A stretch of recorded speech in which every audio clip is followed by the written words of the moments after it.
कई बार इंग्लिश में ये जो है ना, जैसे टू के साथ V1 का यूज़ होता है, ठीक है, टू के साथ वर्ब की फर्स्ट फॉर्म, यानी कि इसको इंग्लिश की ग्रामर की भाषा में हम इन्फिनेटिव बोलेंगे। तो टू के साथ V1 का यूज़ होगा और टू बी के साथ V3 का यूज़ होता है। तो किस सेंस में होता है और कहाँ कहाँ पर हम ऐसा करते हैं? तो एक्टिव में और पैसिव में, यानी कि टू के साथ अगर V1 आती है तो वो सेंटेंस एक्टिव का होता है। जब इसी का हम पैसिव बनाते हैं तो हमको टू के साथ बी लगाना होता है और फिर वर्ब की थर्ड फॉर्म। तो ये एक्टिव वर्जन हो गया, ये पैसिव वर्जन हो गया। तो इसी को लेकर आज का टॉपिक होगा। बहुत ही सिंपल तरीके से, बहुत ही आसान तरीके से यहाँ पर मैं आपको ये क्लियर करूँगी। उम्मीद है आपको समझ में आएगा। तो देखें, जैसे इज एम आर यानी is to, M to, are two आ जाएगा तो V1 का यूज़ होगा। कैसे होगा, क्या सेंस जाएगा, ठीक है, पूरा सेंस यहाँ पर मैं बताऊँगी हिंदी में। फिर यहाँ पर इज एम आर के साथ टू के बगल में बी लगकर फिर V3 आएगा, यानी इसी का हम पैसिव बनाएंगे, तो वो भी देखेंगे। फिर has to, have to, had to, ठीक है। फिर उसके बाद V1 यानी टू के बगल में V1 का यूज़ हो गया और यहाँ पर टू के साथ बी और फिर V3 का, ये पैसिव में बन गया। तो कैसे बनेगा, तो ये सभी स्ट्रक्चर आज हम देखने वाले हैं। तो इन्हीं सबको हम देखेंगे, जैसे कि likely to, want to, need to, about to, having to, ought to, like to, ठीक है। इनका अपना सेंस होता है, मतलब होता है, स्ट्रक्चर होगा, वो भी देखेंगे। तो ये सब तो एक्टिव में हो जाएंगे। जब इन्हीं को हम पैसिव में बनाते हैं ना, तो बी लग जाता है टू के बगल में और फिर V3 आ जाता है, वो पैसिव में हो जाएगा। तो चलिए एक एक करके देखते हैं, बहुत ही सिंपल तरीके से, बहुत ही इजी तरीके से। मुझे उम्मीद है आपको समझ में आ ही जाएगा। बहुत ही इंपॉर्टेंट क्लास है। तो चलिए देखें यहाँ पर नीड टू, तो सबसे पहले हमने लिया है नीड टू और यहाँ पर देखें नीड टू बी। कंपैरिजन के साथ यहाँ पर मैं आपको सिखाऊंगी, एक तरफ एक्टिव होगा, एक तरफ पैसिव होगा, साथ ही में दोनों कवर हो जाएंगे। नीड टू, नीड का मतलब ज़रूरत होना है ना, ये सेंस आता है, तो करने की ज़रूरत है कोई काम। और जब इसी का हम पैसिव बनाएंगे तो किए जाने की ज़रूरत है, कोई काम किए जाने की ज़रूरत है, ठीक है। इस तरीके से ये सेंस निकलेगा। यहाँ पर सब्जेक्ट होगा, काम करने वाला स्टार्टिंग में, यहाँ पर जो काम परफॉर्म होगा ना उसको क्लैरिफाई किया जाएगा, यानी कि उसको उस सेंटेंस में डिस्क्राइब किया जाएगा। तो देखें स्ट्रक्चर यहाँ पर, ये एक्टिव हो गया, पैसिव, ठीक है, ये तो आपको क्लियर हो गया। स्ट्रक्चर सब्जेक्ट लगेगा ही लगेगा स्टार्टिंग में, ठीक है। नीड टू V1, तो ये जो सब्जेक्ट है ना, जब पैसिव में बनेगा, ये होता क्या है, ऑब्जेक्ट होता है, ये रिसीवर होता है, डूअर नहीं होता। ये वाला सब्जेक्ट डूअर होता है। तो ये तो आपको कॉमन सेंस के अकॉर्डिंग समझना पड़ेगा और समझ में आ भी गया होगा जब एक्टिव पैसिव सीख लिया है तो देखिए यहाँ पर नीड टू V1 ऑब्जेक्ट आ जाएगा, यहाँ पर नीड टू बी V3। बस यहाँ पर आपको फोकस करना है, सब्जेक्ट और ऑब्जेक्ट तो आप लगा लेंगे, ठीक है। तो देखें नीड टू बी V3 और नीड टू V1, क्लियर है। यहाँ पर V1 का यूज़ हो रहा है, ठीक है, जब हम एक्टिव सेंटेंस बना रहे हैं। जब हम पैसिव बना रहे हैं ना, तो V3 का यूज़ हो रहा है। अब जो नीड है ना, वो मेन वर्ब है, ठीक है, तो नीड का नीड्स भी हो जाएगा, नीडेड भी हो जाएगा। तो टेंस के अकॉर्डिंग आपको चेंज कर देना है, ठीक है। तो चलिए सेंटेंस देखें, तो आपको पढ़ने की ज़रूरत है। अब यहाँ पर क्या है, ये जो आपको है ना यू, ये यू क्या है, ये सब्जेक्ट है, ये डूअर है। और पैसिव में यहाँ पर जो स्टार्टिंग में जो हम सब्जेक्ट बोल रहे हैं वो एक्चुअल में रिसीवर होता है, ठीक है, रिसीवर पैसिव में। तो वहाँ पर अब ये देखिए आपको पढ़ने की ज़रूरत है, तो यू नीड टू स्टडी, तो नीड का नीड्स भी हो जाएगा टेंस के अकॉर्डिंग। यू सब्जेक्ट है, ठीक है, ये सिंपल प्रेजेंट का टेंस है ना, तो यहाँ पर ये जो यू है इसलिए हमने नीड लिखा है। अगर ही होता, शी होता तो नीड्स हो जाता। You need to study, to के साथ में V1 का यूज़, 2+V1 होता है ना, 2+V1 वो इन्फिनेटिव होता है इंग्लिश की ग्रामर की भाषा में, जो वर्ब की जैसे दिखता है, वर्ब की जैसे काम नहीं करता। अब मेन वर्ब यहाँ पर वर्ब आ चुकी है, नीड है, ठीक है, नीड है, तो आपको पढ़ने की ज़रूरत है। यू नीड टू स्टडी, यानी कि कोई काम करने की ज़रूरत है। चलिए अब इसी को पैसिव में बनाया कि आपको पढ़ाए जाने की ज़रूरत है, आपके ऊपर कोई काम होगा, आप रिसीवर है, ये जो आप है ना ये रिसीवर है। You need to be taught, ये जो टॉट काम किया जाना है ना यू पे किया जाना है, ठीक है। आपको पढ़ाए जाने की ज़रूरत है, किसके द्वारा, कोई टीचर पढ़ाएगा, आपका भाई बहन जो भी है। तो यहाँ पर यू रिसीवर है, यहाँ पर डूअर है, तो ये हो गया एक्टिव, ये हो गया पैसिव। चले एक और सेंटेंस देखें, उसे पढ़ने की ज़रूरत है, सेम है बस यहाँ पर ही आ गया ना तो नीड्स बन गया है। ये बताना मेरा मकसद है कि ही नीड्स टू स्टडी, तो यहाँ पर नीड्स का नीड का नीड्स भी हो जाएगा, नीडिड भी हो जाएगा। अब पैसिव में देखें, इस कमरे को साफ करने की ज़रूरत थी, यानी कि कोई काम करने की ज़रूरत थी। तो ये जो कमरा है ना ये रिसीवर है, तो दिस रूम, अब नीडेड क्यों हुआ, क्योंकि पास्ट की बात है ना तो नीड का नीडेड हो गया, ज़रूरत थी, तो this room needed to be cleaned, needed फिर टू फिर बी, देखिए फिर क्लीन्ड। अब जितने भी पैसिव होंगे उसका एक फीचर होता है कि वर्ब की थर्ड फॉर्म जो पैसिव है अपने साथ रखता है, अपने साथ लेता है। चलिए अब नेक्स्ट चलते हैं, हम नीड का ही है। यहाँ पर आपने देख लिया कैसे हम एक्टिव बनाएंगे, कैसे हम पैसिव बनाएंगे, ज़रूरत के सेंस में नीड का यूज़ हो गया है। चलिए एक और इसका सेंस निकलेगा, इसको यहाँ पर टू बी वाला हो गया है। अब यहाँ पर नो वर्ब वाले सेंटेंसेस देखें, नो वर्ब वाले, जैसे कि उसे पानी की ज़रूरत है, तो ही नीड्स वाटर, तो यहाँ पर टू और टू बी वाला सेंस तो अभी एक्टिव और पैसिव में देख लिया, लेकिन नीड जो आएगा ना, नीड के बगल में टू बी नहीं आ रहा है और वाटर आ रहा है। नीड तो क्या है, वर्ब है, यहाँ पर कोई एक्शन नहीं होगा। इस तरीके के सेंटेंस भी आपको मिल जाएंगे, यानी पानी की ज़रूरत है। अगर यहाँ पर एक्शन होता ना तो यहाँ पर ऐसे ये सेंटेंस होता, उसे पानी पीने की ज़रूरत है, तो यहाँ पर एक्शन परफॉर्म हो रहा है, यानी ये ड्रिंक आ रहा है ना, he needs to drink water, तो नीड्स के बाद में टू और फिर ड्रिंक आ रहा है, तो यहाँ पर तो एक्शन परफॉर्म हो रहा है, he needs to drink water, उसे पानी पीने की ज़रूरत है। और यहाँ पर जो है एक्शन नहीं हो रहा है, नीड के बगल में पानी की ज़रूरत है। तो इस तरीके के सेंटेंस भी आपको देखने को मिल जाएंगे, तो कंफ्यूज ना हो। अब चलिए हम आगे चलते हैं गोइंग टू पर। यहाँ पर देखिए गोइंग टू है, यहाँ पर गोइंग टू बी है, ये एक्टिव में है, ये पैसिव में है, ये एक्टिव और ये पैसिव। यहाँ पर है करने जा रहा है, ऐसा सेंस निकलेगा। प्लानिंग के साथ प्लानिंग के साथ हम कोई काम करने जा रहे होते हैं ना, तो उस सेंस में हम गोइंग टू का यूज़ करते हैं। और यहाँ पर किया जा रहा है, किया जा रहा है या होने जा रहा है, अभी हुआ नहीं है, सारे सेंटेंसेस में अभी बाकी है, ऐसा सेंस आ रहा है, ठीक है। अभी वो जो काम है, प्लानिंग है उसकी काम को करने की, लेकिन हुआ नहीं है, अभी वो काम होना बाकी है। चलिए स्ट्रक्चर देखें, गोइंग टू के साथ V1 का यूज़ हो जाएगा, ये तो हो जाएगा एक्टिव में, और पैसिव में going to be plus V3 verb की थर्ड फॉर्म, बी लगाकर जब हम पैसिव बनाएंगे ना, देखिए ये भी आप क्लियर कर लें, जैसे कि हमको और भी कुछ वर्ब्स मिल जाएगी, जैसे गोइंग है, यहाँ पर गोइंग के पास टू है, ठीक है, टू है और V1 लग रहा है, तो अगर हम इसका पैसिव बनाते हैं ना, इसका पैसिव बनाएंगे तो ये कंपलसरी है सभी का, टू के साथ V1, तो ये तो हमारा एक्टिव हो जाएगा। पैसिव बनाएंगे तो हमको बी लगाकर फिर V3 लगाएंगे, यानी टू जो है ना, टू अपने बगल में V3 नहीं लेता है, ठीक है, ये तो आपको ध्यान रखना है। टू अपने बगल में V1 का यूज़ करता है, V3 नहीं लेता है, तो हमको पैसिव के लिए V3 का यूज़ करना है, V3 हमको लगाना है, वर्ब की थर्ड फॉर्म हमको लगानी है। तो इसके लिए हमारे पास एक सुविधा है, क्या है कि हम बी लगाकर V3 लगाकर, यानी बी लगाकर फिर V3 लगाएंगे तो हमारा पैसिव बन जाएगा। ये इंग्लिश में ऐसी सुविधा है। तो देखें, चलिए इज एम आर, अब जो टेंस होंगे ना उसके according is M are was were आपको लगा देना है, मतलब गोइंग चेंज नहीं होगा, गोइंग में चेंज नहीं होगा। अगर पास्ट की बात होगी तो वॉज वर लगा देना है इससे पहले, ठीक है, गोइंग से पहले।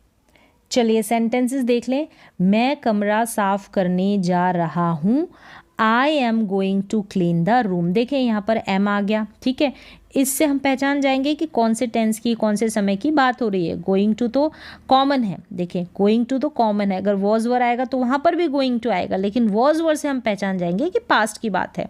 मैं कमरा साफ करने जा रहा था तो वॉज वर आ जाएगा। तो I am going to clean the room, मैं कमरा साफ करने जा रहा हूँ, और मैं कमरा साफ करने जा रहा था तो आई वॉज, यहाँ एम की जगह वॉज आ जाएगा, I was going to clean the room. तो ये तो हो गया एक्टिव में। अब इसी का पैसिव, जैसे मैंने बताया पैसिव के लिए हमको क्या करना पड़ता है, गोइंग टू के बगल में बी लगाना है और फिर V3 लगाना है। गोइंग टू फिर बी फिर V3, वर्ब की थर्ड फॉर्म। कमरा साफ होने जा रहा है, कोई काम होने जा रहा है, तो यहाँ पर जो साफ होने का काम है ना, ये कमरा साफ, कमरे के ऊपर सफाई का काम होगा, तो this room is going to be cleaned, this room is going to be clean. कमरा साफ होने जा रहा है या कमरे को साफ किया जा रहा है, इस तरीके से this room is going to be cleaned. तो इस तरीके से सेंटेंसेस बन जाएंगे गोइंग को लेकर। एक्टिव में कैसे बनेंगे, पैसिव में कैसे बनेंगे आपने देख लिया। तो प्लानिंग के साथ कोई काम करते हैं तो गोइंग टू, और पैसिव में गोइंग टू बी V3। फिर आ जाए वांट के ऊपर, वांट टू और यहाँ पर वांट टू बी, ये एक्टिव हो गया, ठीक है, ये एक्टिव, ये पैसिव हो गया। यहाँ पर V1 का यूज़ करेंगे, जब एक्टिव बनाएंगे तो टू के बगल में V3 लगाना है। अब जब हम पैसिव बनाएंगे तो हम टू के बगल में डायरेक्ट V3 तो नहीं लगाएंगे ना, तो हमको B लगाकर V3 लगाना होगा। ये स्ट्रक्चर का आप ध्यान रखें। वॉन्ट मेन वर्ब है तो वॉन्ट का वॉन्ट्स भी हो जाएगा, वॉन्टेड भी हो जाएगा, ठीक है। वॉन्ट में बदलाव हो जाएंगे टेंसेस के अकॉर्डिंग। वॉन्ट टू सब्जेक्ट तो आएगा ही आएगा, फिर V1 आ जाएगा, ठीक है, यहाँ पर सब्जेक्ट आएगा ही, वॉन्ट आ जाएगा, ठीक है, फिर टू बी और फिर V3। अगर वॉन्ट के बगल में जब हम पैसिव बनाएंगे कोई ऑब्जेक्ट होगा, ठीक है, हिम हो गया या फिर कोई अदर ऑब्जेक्ट, तो वहाँ पर इसको भी मेंशन कर देंगे। चलिए सेंटेंसेस के थ्रू आप समझ जाएंगे। यहाँ पर चाहता है, ये सेंस निकलेगा हिंदी में, ठीक है, चाहता है, तो यहाँ पर तो एक्शन परफॉर्म करने वाला सब्जेक्ट होगा। यहाँ पर जो है एक्शन जो स्टार्टिंग में आएगा ना सब्जेक्ट, उसके ऊपर परफॉर्म होगा, ठीक है, उसके ऊपर परफॉर्म होगा, पैसिव है। तो यहाँ पर काम के ऊपर ज़्यादा फोकस किया जाता है, उसी को मेंशन किया जाता है। किसके द्वारा किया जाता है उसके ऊपर ज़्यादा फोकस नहीं किया जाता। कोई चाहता है, कोई चाहता है भी हो सकता है, कोई चाहती है भी हो सकता है, कोई चाहता था, कोई चाहता था वांटेड भी हो जाएगा, कोई चाहता था कि कुछ करने दिया जाए, इस तरीके से ये सेंस निकलेगा। कोई चाहता था या कोई चाहती थी या कोई चाहता है कि कुछ करने दिया जाए, कुछ करने दिया जाए। तो जब पैसिव बनाएंगे तो दो सेंटेंसेस में ये बनेगा। तो कैसे बनेगा अभी देखना आप। पहले देखिए एक्टिव, मैं इस कमरे को साफ करना चाहती हूँ, तो मैं चाहती हूँ, ठीक है, मैं हूँ काम करने वाली, तो I want to clean this room, clean, तो दिस रूम ऑब्जेक्ट है ना, तो I want to clean this room. अब क्या है यहाँ पर, मैं चाहती हूँ, आई वॉन्ट, मैं चाहती हूँ यह कमरा, तो यह ऑब्जेक्ट आ गया, आई वॉन्ट दिस रूम साफ किया जाए, I want this room to be cleaned. देखा यहाँ पर स्ट्रक्चर, वॉन्ट के बाद में ऑब्जेक्ट आया है, तो यहाँ पर दिस रूम है object, I want this room to be cleaned, तो यहाँ पर हिम भी हो सकता है, हर भी हो सकता है, ठीक है, सेंस के अकॉर्डिंग जिसकी बात हो रही है। तो ये पैसिव बन गया। तो यहाँ पर I want this room to be cleaned. अब देखिए एक और सेंटेंस, मैं पढ़ना चाहती हूँ, आई वॉन्ट टू स्टडी, यहाँ पर मैं चाहती हूँ, ठीक है, कोई काम, तो आई वॉन्ट टू स्टडी, मैं चाहती हूँ कि उसे पढ़ाया जाए, हम चाहते हैं, हम खुद के ऊपर नहीं किसी और को पढ़ाया जाए, तो आई वॉन्ट हिम, और यहाँ पर हिम आ गया object, I want him to be taught, I want him to be taught. तो इस तरीके से वॉन्ट वाला जो है ना पैसिव इस तरीके से ही बनेगा। आप इसके ऊपर फोकस करें और ध्यान दें किस तरीके से बनाया गया है, और इसी तरीके के और भी सेंटेंसेस आप प्रैक्टिस में ले सकते हैं। अब यहाँ पर देखिए अगला स्ट्रक्चर, ये जो लाइक टू है और लाइक टू भी है ना, सेम ऐसे ही यूज़ किया जाएगा जैसे वॉन्ट का स्ट्रक्चर बनाया गया है, सेम आप इसको रिप्लेस कर कर बना सकते हैं। जैसे यहाँ पर लाइक का सेंस आ जाएगा पसंद होना, जैसे मैं पढ़ना चाहती हूँ, मुझे पढ़ना पसंद है, तो पसंद वाली फीलिंग आ जाएगी ना, तो वहाँ पर आप लाइक का यूज़ कर देंगे, लाइक टू का। और सेम ऐसे ही मुझे पसंद है कि उसे पढ़ाया जाए, जब पैसिव में बनाएंगे इसका अगर हमने पसंद वाले सेंस में बनाया तो लाइक टू भी आ जाएगा, रिप्लेस कर सकते हैं इसको। चलिए यहाँ पर ये स्ट्रक्चर हो गया, सेम वॉन्ट की जैसे बनाया जाएगा। अगला स्ट्रक्चर है लाइकली टू। लाइकली टू के साथ V1 और लाइकली टू बी के साथ V3। ये हो गया एक्टिव, ये हो गया एक्टिव, ये पैसिव हो गया। यहाँ पर कुछ भी होने की संभावना, ये सेंस संभावना वाली फीलिंग आएगी ना, तो वहाँ पर लाइकली टू का यूज़ होता है। करने की संभावना, यहाँ पर किए जाने की संभावना, कोई काम किए जाने की संभावना, लाइकली टू बी V3 का यूज़। सेंटेंस देखें यहाँ पर, उसके पढ़ाने की संभावना है, यानी कि उसके पढ़ाने की संभावना, वो ये जो ही है ना, ये काम करेगा टीचिंग का, टीच करेगा।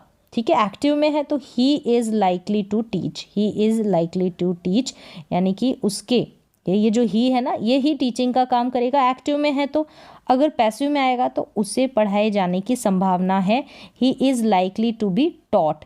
तो लाइकली टू बी टॉट आ गया। ये जो टॉट का काम है ना, पैसिव में है तो इस ही के ऊपर किया जाएगा, यानी कि इसे कोई पढ़ाएगा, उसका बहन, भाई या टीचर, उसे पढ़ाए जाने की संभावना। तो संभावना वाली फीलिंग में लाइकली आ जाएगा, और उसके पढ़ाने की संभावना, यानी यहाँ पर ही जो है ना, ये टीच का जो एक्शन है ना, ये परफॉर्म करेगा। समझ में आ गया कि संभावना के सेंस में लाइकली टू, और जब पैसिव बनाएंगे तो लाइकली टू बी और फिर V3 आ जाएगा। तो संभावना का सेंस निकलेगा लाइकली में।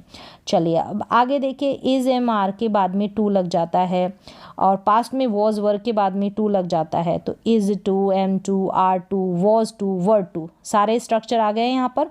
अब इसी का जब पैसिव आएगा ना, टू के बगल में बी और फिर V3 का यूज़ कर देना है। सेम ऐसे ही पास्ट का, टू के बगल में बी और V3 का यूज़ कर देना है। अब देखें यहाँ पर V1 का यूज़ है, यहाँ पर V3 का यूज़ है। ठीक है, टू के साथ V1 आएगा, ये एक्टिव हो गया, ये पैसिव हो गया। कोई काम होने को है, देखो हिंदी के जो सेंस है ना, ऐसे है, कोई काम होने को है, कोई काम होना है, ऐसे भी सेंस निकल सकता है। होना बाकी है, मतलब कि काम हुआ नहीं है, अभी होना बाकी है। ठीक है, काम किए जाने को है।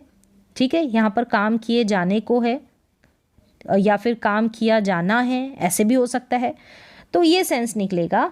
अब यहाँ पर हिंदी में मीन ये जाएगा, लेकिन एक्चुअल में जैसे कोई ऑफिशियल अरेंजमेंट्स होते हैं, ऑर्डर्स होते हैं, वहाँ पर is to, M to, are to, was to, were to, इनका यूज़ हो जाएगा।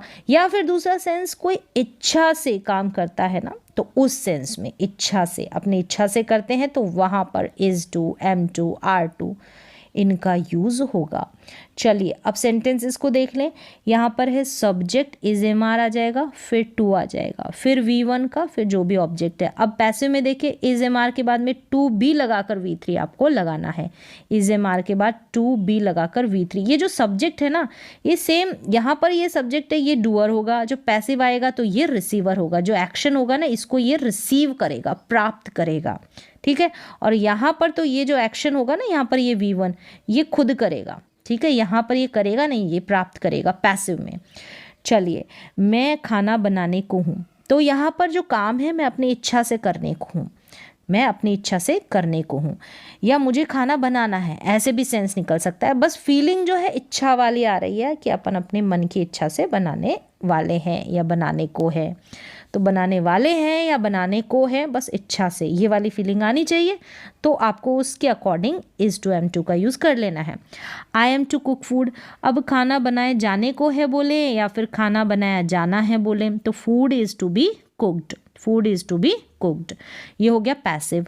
अब देखिए, वह पत्र लिखने को है, he is to write a letter, he is to write a letter, और पत्र लिखा जाने को है, a letter is to be return. तो यहाँ पर ये जो रिटर्न का एक्शन है ना, ये इस लेटर के ऊपर परफॉर्म होगा, यानी इसके ऊपर एक्शन होगा। और ये जो लेटर, ये राइट है ना, यहाँ पर ये जो राइट वर्ब है, यहाँ पर ये ही करेगा, यानी वह पत्र लिखने को है, तो ये ही जो है पत्र को लिखेगा, ऐसा समझ गए, एक्टिव और पैसिव। तो सेम ऐसे ही आप अगर पास्ट की बात है तो वॉज वर का यूज़ कर लेंगे। चलिए अब नेक्स्ट बढ़ते हैं आगे। हैज़ टू या हैव टू, फिर V1 का यूज़, फिर हैज़ टू बी या हैव टू बी, फिर V3 का, एक्टिव और पैसिव आ जाएगा। जब बात आएगी कंपल्शन की, मजबूरी की बात आएगी ना, तो वहाँ पर हम हैज़ टू, हैव टू का यूज़ करेंगे। इज़ टू, एम टू में यहाँ पर तो मजबूरी नहीं थी, यहाँ पर मजबूरी है। ठीक है, अब यहाँ पर काम होना बाकी है, यहाँ पर भी काम हुआ नहीं है, दोनों में काम होना बाकी है। करना है या करना पड़ता है, ठीक है, ये सेंस निकलेगा हिंदी में, करना है बोले या करना पड़ता है, लेकिन मजबूरी और कंपल्शन यहाँ पर झलकना चाहिए। इस तरीके से आप हैज़ टू हैव टू का यूज़ करेंगे। अब किया जाना है, ये पैसिव में आ जाएगा, ये पैसिव में कोई काम किया जाना है यहाँ पर, ठीक है, कोई काम किया जाना है, काम के ऊपर ज़्यादा फोकस किया जाता है। तो मुझे खाना बनाना है, I have to cook food.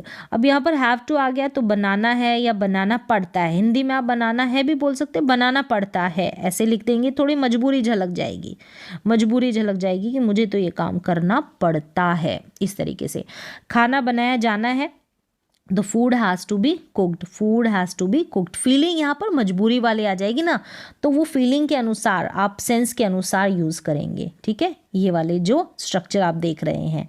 चलिए अब पास्ट में आ जाएगा ना सेम ऐसे ही, तो आप हैड टू का यूज़ कर लेंगे। जब आप यहाँ पर पैसिव बनाएंगे हैड टू बी, फिर V3 का यूज़ कर लेंगे।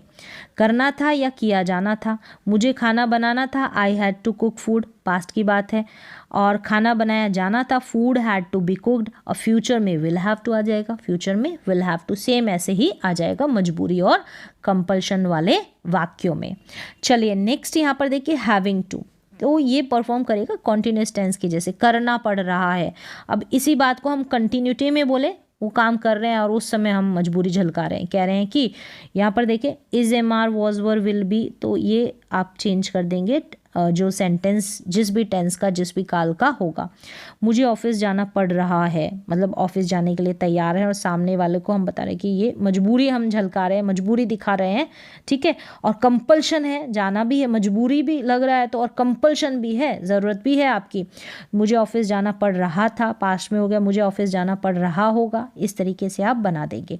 आई am having to go to office, I was having to go to office, I will be having to go to office, तो विल के बगल में आपको बी लगाना पड़ेगा। विल भी अपने बगल में बी लेता है, ठीक है, जब पैसिव बनाएंगे तो भी विल बी आएगा डायरेक्ट अपने बगल में, ये बेस फॉर्म लेता है। कहने की बात है कि ये जो विल है ये भी बेस फॉर्म लेता है, तो बेस फॉर्म लेगा तो बी होगी, is M are was were की बेस फॉर्म बी होती है ना, इस तरीके से। चलिए यहाँ पर समझ में आ गया, कंटिन्यूटी के सेंस में करना पड़ रहा है हैविंग टू, हैविंग टू। चलिए नेक्स्ट है अबाउट टू, तुरंत ही कोई काम करना है, ये वाली फीलिंग में इमीडिएट फ्यूचर को ये झलकाता है, दिखाता है। Is M are was were use हो जाएगा इससे पहले, ठीक है, तभी तो हम अबाउट टू तो एज इट इज़ रहेगा, लेकिन हम कैसे पहचानेंगे कि पास्ट की बात हो रही है, तो वॉज वर का यूज़ करेंगे तभी पहचानेंगे, है ना। इससे पहले वाला है, वाली है या को है, इस तरीके से हिंदी का सेंस निकल जाएगा। बस तुरंत ही कोई काम करना है, ये वाली फीलिंग निकलनी चाहिए, जैसे मैं पढ़ने वाला हूँ, तुरंत ही, ठीक है। तो I am about to study, I am about to study, मैं पढ़ने वाला था, I was about to study, तो इस तरीके से आप यूज़ कर लेंगे अबाउट टू का। क्लियर है।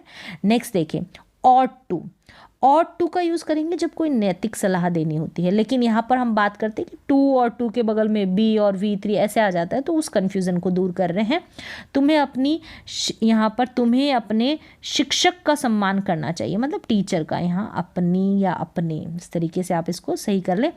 तुम्हें अपने शिक्षक का, अपने टीचर का सम्मान करना चाहिए, रिस्पेक्ट करना चाहिए, तो you ought to respect your teacher, ये पैसिव में हो गया, ये एक्टिव में हो गया, यहाँ पर आ जाएगा पैसिव, ठीक है, ये हो गया एक्टिव में। टू के बगल में बी का है, तो यहाँ पर तो ऑट टू, यहाँ पर V1, ठीक है, तो ये हो गया एक्टिव। अब पैसिव वर्जन में ऑट टू बी फिर V3, कोई काम किया जाना चाहिए, ठीक है, नैतिक सलाह देते हैं तो उस सेंस में कोई काम किया जाना चाहिए। पैसिव देखे, शिक्षकों का सम्मान किया जाना चाहिए, तो teachers ought to be respected, तो यहाँ पर रिस्पेक्टेड कौन होने चाहिए, टीचर्स होने चाहिए, तो टीचर्स के ऊपर ये एक्शन है। क्लियर है। अब यहाँ पर देखिए ऑट टू बी, कई बार ऑट टू बी आ जाएगा और फिर कोई वर्ब नहीं आएगी, ये सभी के साथ होता है। यहाँ पर टू बी लगकर कोई वर्ब नहीं आती है, जैसे एडजेक्टिव या नाउन आ जाता है। तुम्हें एक अच्छा विद्यार्थी बनना चाहिए, you ought to be a good student, यहाँ पर बी के बगल में कोई वर्ब नहीं है, तो ये सभी के साथ हो सकता है। जितने भी हमने अभी सेंटेंसेस जो स्ट्रक्चर देखे ना, तो यहाँ पर कोई जो भी वर्ब है वो, और या टू बी, तो यहाँ पर कोई जो है एक्शन ना होकर एडजेक्टिव या नाउन भी हो सकता है। ये भी तीसरा तरीका है एक सेंटेंस को बनाने का, ये अलग स्ट्रक्चर है।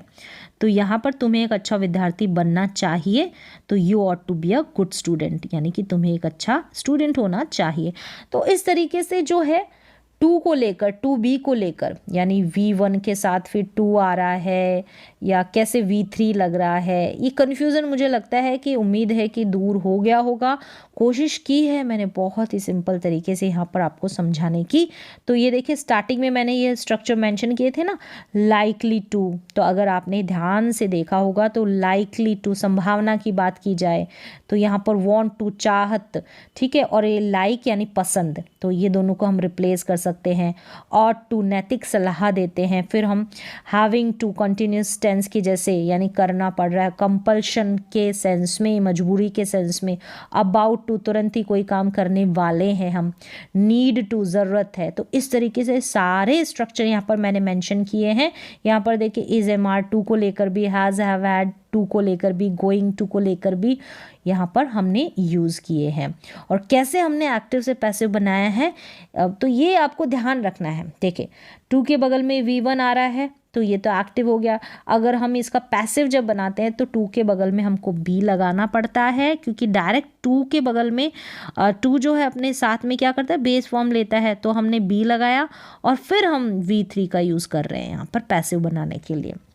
तो चलिए आज का जो वीडियो है इसमें बस इतना ही। तो उम्मीद है कि ये कॉन्सेप्ट आपको क्लियर हुआ होगा, बहुत ही इम्पॉर्टेंट कॉन्सेप्ट था।